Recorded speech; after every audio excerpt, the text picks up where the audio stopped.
Buenas noches, doctor. Nosotras vamos a desarrollar el tema sobre las modalidades y transmisión en la sucesión. Iniciaré con la diferencia entre título y modo de adquirir dominio por sucesión. En primera instancia, tenemos que distinguir entre título y modo. Los modos de adquirir son hechos jurídicos que la ley reconoce como válidos para otorgar el dominio, pudiendo ser acciones humanas o eventos naturales.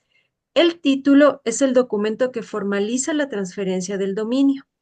El título es el hecho que da posibilidad para adquirir dominio u otro derecho real y el modo es el mecanismo a través del cual yo adquiero el dominio.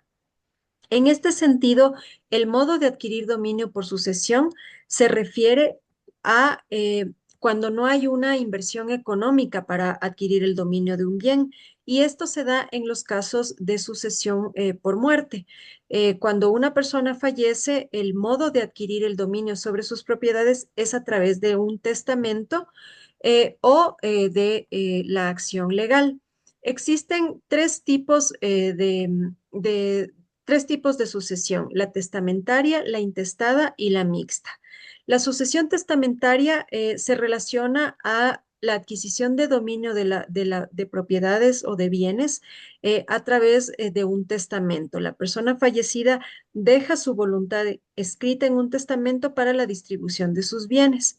En el caso de la sucesión intestada, esta se refiere a la adquisición del dominio de propiedades o de bienes a través de la ley. Cuando la persona que fallece ha tenido dominio sobre varios bienes, pero no ha dejado un testamento, en esos casos interviene la ley y a través de ella se establece la distribución de las propiedades a los herederos de la persona fallecida.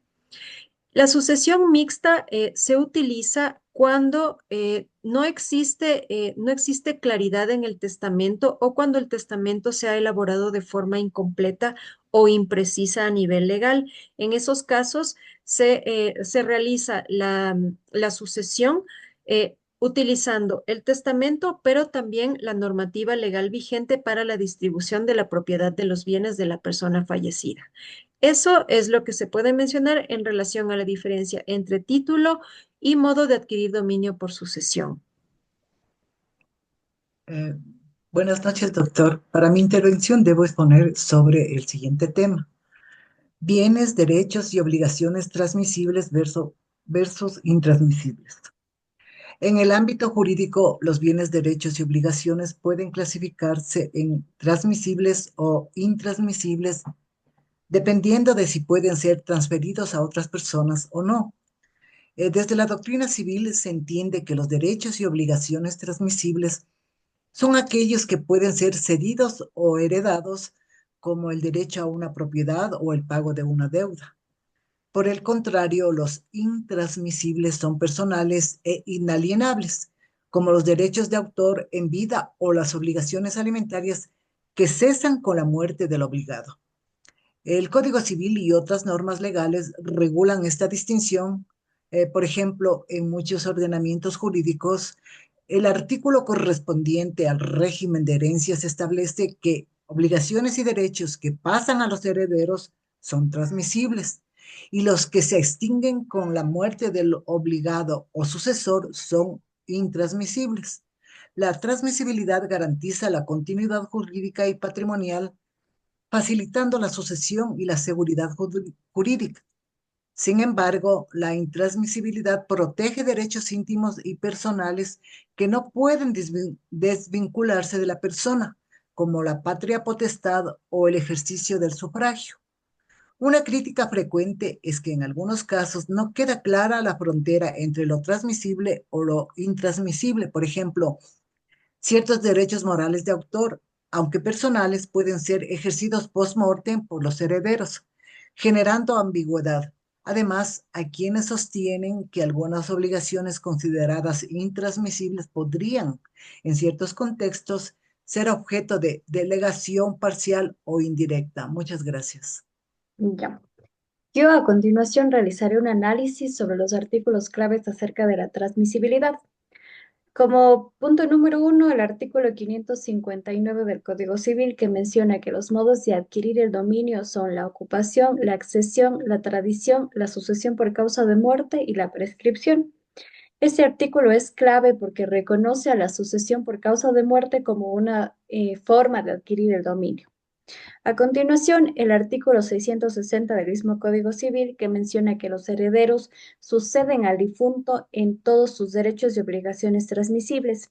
Este artículo es central en la teoría de la transmisibilidad, ya que establece que los herederos continúan la personalidad jurídica patrimonial, lo que implica recibir activos como bienes, derechos y créditos, pero también pasivos como deudas y obligaciones. En este punto se excluyen aquellos derechos de carácter de personalismo como el usufructo vitalicio, alimentos, patria potestad, entre otros. También tenemos al artículo 661 del Código Civil que cita que la herencia se difiere por la ley o por el testamento y en ambos casos desde el momento de la muerte del causante. Aquí se establece que el principio de la delación hereditaria, la herencia se transmite desde el momento del fallecimiento, aunque la adquisición efectiva depende de la aceptación por parte del heredero. En el artículo 1007 del Código Civil, eh, dice lo siguiente: una vez aceptada la herencia, el heredero es responsable no solo de los bienes de ella, sino también de los suyos propios, de todas las obligaciones hereditarias. Este artículo es importante para poder entender las consecuencias jurídicas de aceptar la herencia. El heredero responde con todo su patrimonio, salvo que acepte con el beneficio del inventario. Aquí entra el tema de la transmisión de pasivos del causante. Y finalmente tenemos el artículo 334 del Código Orgánico General de Procesos, que se encarga de regular la posesión efectiva como el trámite que reconoce legalmente a los herederos, permitiéndoles ejercer los derechos sobre los bienes del causante. Ya, buenas noches. Doctor, yo voy a hablar sobre la función social del patrimonio familiar y su continuidad legal. Como hemos visto, la sucesión por causa de muerte es un modo derivativo de adquirir el dominio activado por el fallecimiento. Sin embargo, el Código Civil establece el patrimonio familiar con una clara función, que es la de proteger en sí a todo el núcleo familiar, garantizando que el hogar sea inembargable e inalienable para cónyuges y descendientes.